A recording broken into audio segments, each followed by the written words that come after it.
मैं विश्वविद्यालय को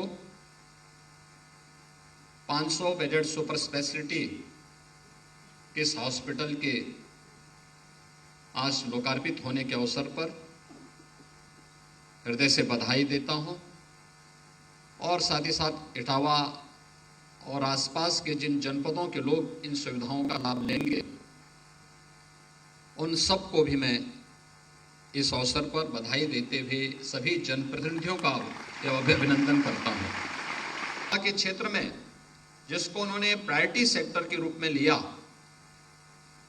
इसके लिए हृदय से आभार व्यक्त करता हूं। इस देश के अंदर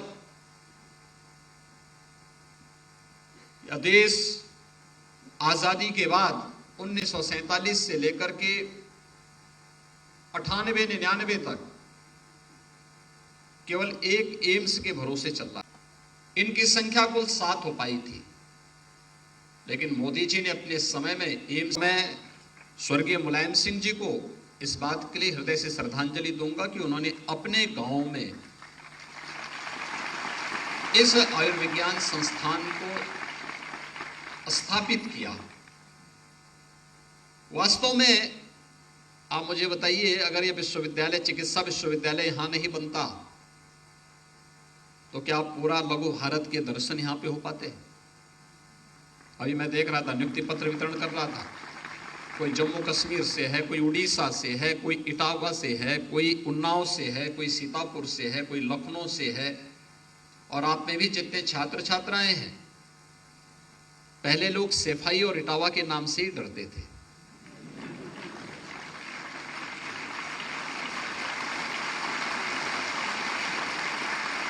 लेकिन जब पूरा लघु भारत यहां पे आया तो लघु भारत के कारण लोगों का इंटरेक्शन, एक संवाद, बहुत बार इस संवादहीनता के कारण ही संघर्ष होता है। छात्र भी मेडिकल की पढ़ाई करने के लिए और साथ ही साथ यहां पर कार्मिक भी, मेडिकल की फैकल्टी भी है, स्टूडेंट भी हैं, यहाँ के कार्मिक भी हैं, वो अलग अलग क्षेत्रों से आकर के यहाँ पे अपनी सेवाएं भी दे रहे हैं और नजदीक से समझने जानने का अवसर मिल रहा है। स्थानीय लोगों के लिए रोजगार की सृजन की भी संभावनाएं इससे बढ़ती हैं और कि अब पिक एंड चूज नहीं होता है, ये मेरा है, ये पराया है, ये भी नहीं होता है। एक सभ्य समाज में मेरा और तेरा क्या भाव, यह उसको कलंकित करता है, अपमानित करता है। एक सभ्य समाज का सबसे बड़ा विकास का रोड़ा है ये। सबके लिए काम होना चाहिए और मोदी जी ने आने के पहले ही नारा दे दिया था, सबका साथ और सबका विकास। और स्वास्थ्य के क्षेत्र में आयुष्मान भारत की योजना भी उसका एक उदाहरण है। पिछली सरकारों ने इस आयुर्विज्ञान संस्थान को नारियल फोड़ करके शुरू तो कर दिया था, लेकिन काम के लिए पैसा नहीं दिया था, टोकन मनी दिया था। टोकन मनी में 1 लाख रुपया दिया जाता था। अब तो 500 करोड़ जहां लगना वहां 1 लाख से काम होता है क्या?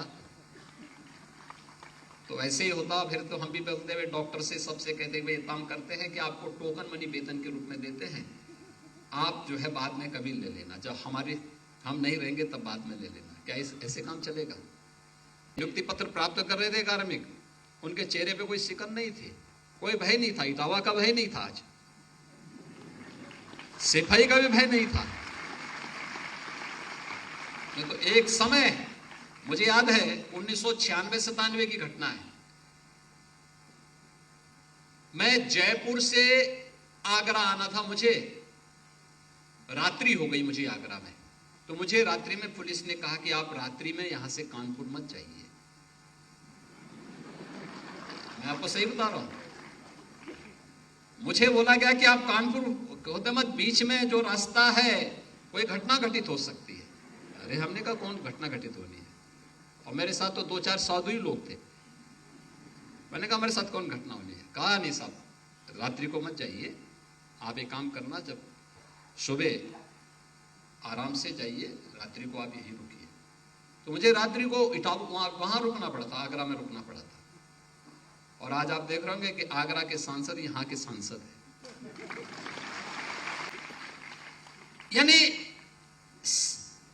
जब आप यहां पे आए, आज देखिए कोई संकोच नहीं, आपने यहाँ के वातावरण को देखा, आज आप यहाँ पे रमे हैं, यहाँ पे काम कर रहे हैं, लोगों की सेवाएं दे रहे हैं। आपके व्यवहार को जब यहाँ का स्थानीय नागरिक देखेगा तो उसके व्यवहार में भी और भी अच्छा परिवर्तन होगा।